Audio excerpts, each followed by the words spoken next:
जम्मू कश्मीर हुकूमत के नायब वजीर आला व MLA नौशहरा सुरिंदर चौधरी ने आज कहा कि नेशनल कॉन्फ्रेंस व अलायंस की तरफ से अपने इलेक्शन मैनिफेस्टो में किए गए हर एक वायदे को पूरा किया जाएगा, लेकिन इसके लिए कुछ वक्त दरकार रहेगा। उन्होंने ये भी कहा कि आज तक बीजेपी से किसी ने ये नहीं पूछा कि सालों पहले उनकी तरफ से किए गए वायदे क्यों पूरे नहीं हुए, लेकिन लोग एकाएक कुछ दिन पहले नेशनल कॉन्फ्रेंस की तरफ से किए गए वायदों पर सवाल उठाना शुरू हो चुके हैं। उनका मजीद ये कहना था कि वजीर आला उमर अब्दुल्ला की क़यादत में जम्मू कश्मीर हुकूमत अवाम की हर एक तवक्को पर खरा उतरेगी और लोगों के तमाम मामलात का हल किया जाएगा।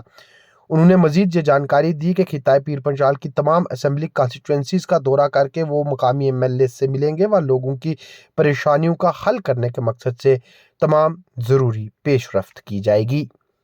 ऑफिसर अकाउंटेबल होंगे आपके आगे, आपके हर आवाज़ को सुनेंगे, हर काम को सुनेंगे। इसलिए ये मेरा पैदल यहाँ पाया सेरी आने का मकसद ये था कि वो बॉर्डर का इलाका था, बॉर्डर की रोड थी, उसका बड़ा बुरा हाल था, खस्ता हालत थी।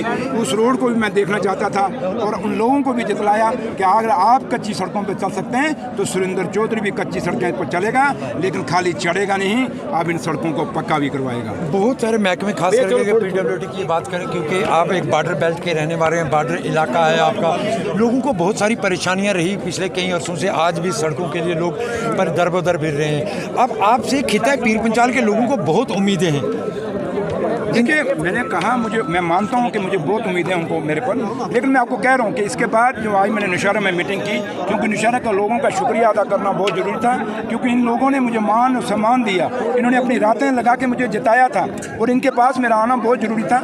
इसके बाद मैं जो ऑनरेबल MLA हैं हमारे पार्टी के, मैं उनके साथ भी बैठूंगा, बात करूंगा, अपने लीडर, अपने चीफ मिनिस्टर उमर साहब के साथ भी बैठूंगा, फारूक साहब से उनसे भी गाइडेंस लूँगा और जैसे वो कहेंगे उनके काम को, खासकर खिताब पीर पंचाल का मैं आपको कहूँ और जम्मू प्रोविंस का, इसमें जितने भी हो सकेगा मैं हर कॉन्स्टिट्यूंसी में जाऊंगा, चाहे 2 जगह जाना पड़े, 3 जगह एक कॉन्स्टिट्यूंसी में जाना पड़ेगा, मैं जाऊंगा अपना और आप पार्टी को तो मजबूत करूंगा ही करूंगा। इसके साथ साथ लोगों को दिखाऊंगा कि नेशनल कॉन्फ्रेंस एक ऐसी जमात है जो आपका भला कर सकती है, जो लोगों के काम कर सकती है। शुक्रिया। आखिरी सवाल चलते चलते, जो वादे किए गए थे इलेक्शन के दौरान लोगों के साथ, उन वादों पे अगर हम इस वक्त बात करें कि कई चीज़ें ऐसी थी जिसमें गैस सिलेंडर की बात करें या बिजली के यूनिट की बात करें या राशन की बात करें, जो दावे किए वादे किए थे वो पूरे किए जाएंगे?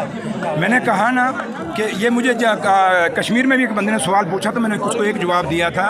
मैंने कहा था भैया हमारे मैनिफेस्टो तो बड़ा जल्दी आपको याद आ गया, लेकिन कभी बीजेपी के मैनिफेस्टो को ही तो पूछ लेना था कि 15 लाख उन्होंने दिया, लेकिन ये बात मैं कहना नहीं चाहता। लेकिन आप जो बार बार हमें टुच लगाने की कोशिश करते हैं, मैं इसलिए आपको कह रहा हूँ कि नेशनल कॉन्फ्रेंस ने जो वादे किए हैं, जो मैनिफेस्टो में लिखा है, वो वादे पूरे होंगे। मेरे लीडर झूठा नहीं है, मेरा लीडर बहुत ईमानदार है, मेरा होम चीफ मिनिस्टर बहुत ईमानदार है, डॉक्टर फारूक साहब बड़े, जिन्होंने आज तक जो वादे किए वो निभाएं। इसलिए ये कोई भी झूठ नहीं होगा, जो मैनिफेस्टो में सारा का सारा पूरा किया जाएगा। लेकिन थोड़े 2 मिनट हमें दे दीजिए, काम तो करने दीजिए पहले।